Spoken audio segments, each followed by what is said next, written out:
Hi, everyone. So as Taylor mentioned, my name is Susan McGregor. I'm an assistant professor here. I'm also the assistant director of the Tau Center for Digital Journalism. And actually about a year ago, I began doing work about a year ago when, of course, as we all know, Edward Snowden shared his revelatory documents with some important news organizations. We began finding out about surveillance activities that the US government was conducting on all kinds of digital communications. And this was a topic that I had been interested in actually for a couple of years. 2 years ago, I was part of a team that actually developed an application, a mobile app for secure, anonymous, authenticated source communication targeted at journalists. These are actually some issues that have been around for quite some time, but I think they've kind of come to all our attention with remarkable clarity in the last 12 months or so. And so for the past year, I've actually been working with people who do many of them do human rights training, people who are experts in digital security, legal scholars, to try to kind of put together a picture of where we are in terms of digital surveillance. In other words, what do we know about what's possible from a technical perspective? What do we know about what our rights are from a legal perspective? And what are the strategies for journalists that we can use to address these issues in the present, as well as what are the things that as an industry and a profession we need to be thinking about working towards for the future to make sure that we can protect our sources and, of course, our practice. So the focus of this paper is sort of really around the issue of source protection. If we don't have sources, we don't have journalism. We have to make sure that people are willing to talk to us, that they're willing to share their stories and their information with us. And there are a number of different ways in which we see this threatened. And so I'm just going to, in the next few minutes, present a few highlights from the report, which will be released in full in the middle of next month.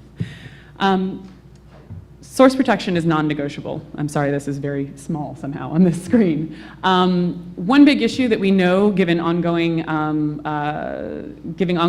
lawsuits, is that the Justice Department has made clear that these are cases that will continue to be vigorously pursued. They will continue to vigorously pursue leakers and leaking of documents. I think a very salient quote on this came from a Justice Department official quoted in the New York Times, who said, "As a general matter, prosecutions of those who leaked classified information to reporters have been rare, due in part to the inherent challenges involved in identifying the person responsible for the illegal disclosure and in compiling the evidence necessary to prove it beyond a reasonable doubt." This is very salient in both the cases of James Rosen and James Risen that are ongoing now.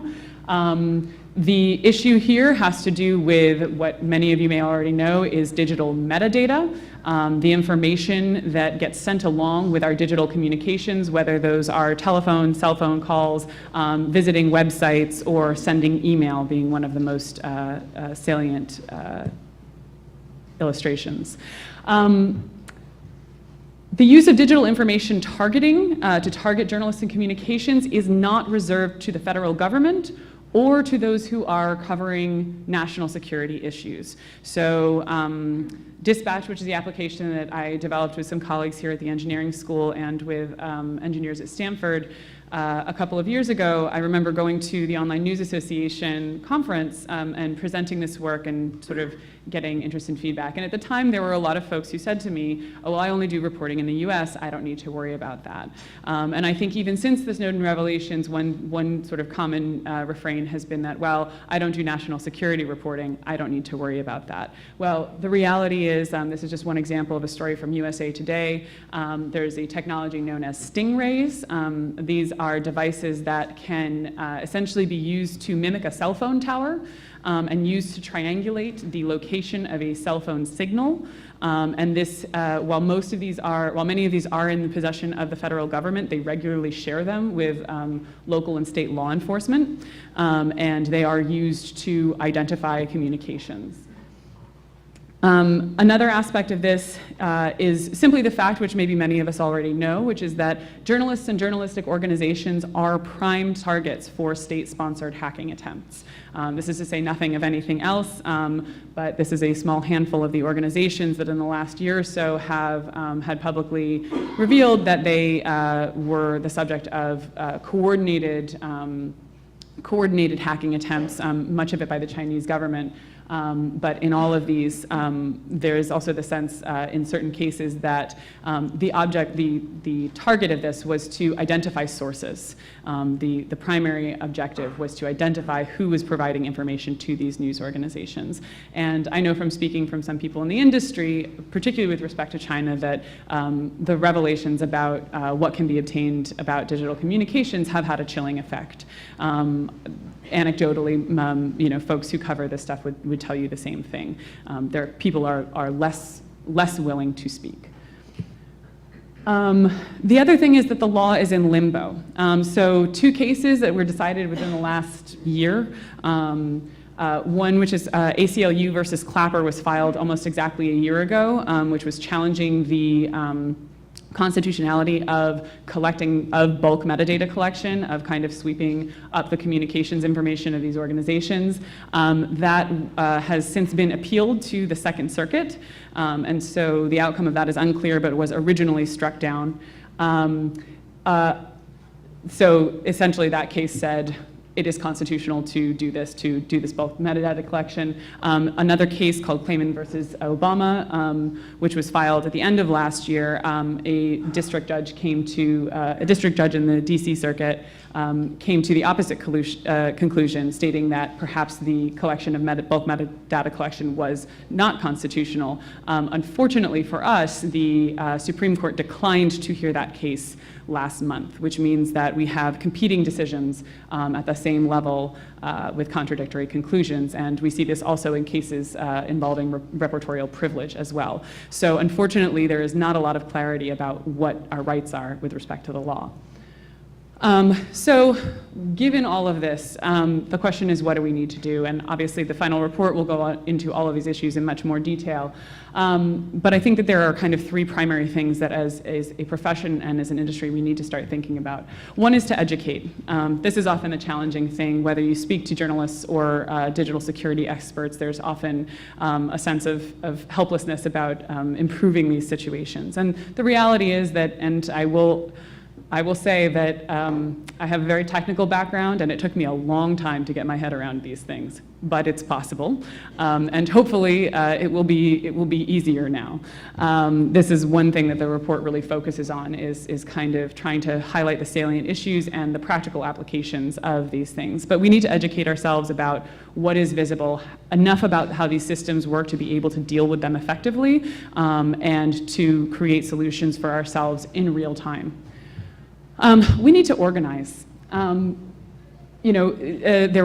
have been many, every major news organization has in the last couple of years filed amicus briefs in legal proceedings addressing these issues. Many legal organizations as well. I think it's also something that we need to consider to think about how we might participate in legislative efforts. For example, there's something called digital due process, which has an enormous number of signatories, all the way from your Googles and Facebooks down to the ACLU, which is advocating for ECPA reform. ECPA is the Electronic Communications Privacy Act, which was written in 1986 and is the still standing law that affects the privacy or lack thereof around most of the metadata in digital communications today. Finally, we need to innovate. Quinn Norton, again, if you're in this space, you may be familiar with her. She's a journalist who's been covering anonymous and sort of digital security issues for many, many years. This is a very recent tweet of hers, which is, "Encryption works, but nothing that runs encryption works." We have a real usability challenge when it comes to the technical options here. And the reality is that we have a strong business imperative and an opportunity. There are business models, I believe, that we can cultivate that will support the development of better tools and better solutions for addressing these problems.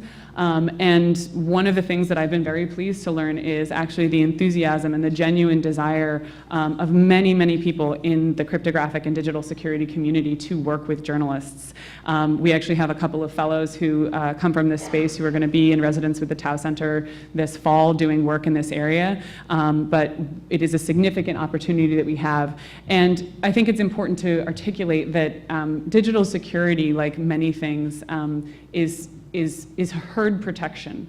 The work that all of us do to create these solutions for ourselves, for our news organizations, also goes an enormous distance towards facilitating their use and supporting press freedom all over the world for those people that don't have access to the kinds of resources that many of us here do.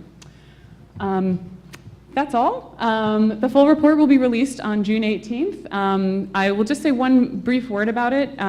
As with anything in this space, it is and must be a living document. We all know that these issues change. And so I would just like to note that in addition to sort of a standard printed copy and a digital copy, there will be a publicly version controlled version of the text, which we will be actively soliciting contributions, feedback, criticisms on, in an effort to make sure that it remains a relevant resource for a long time to come. So thank you very much.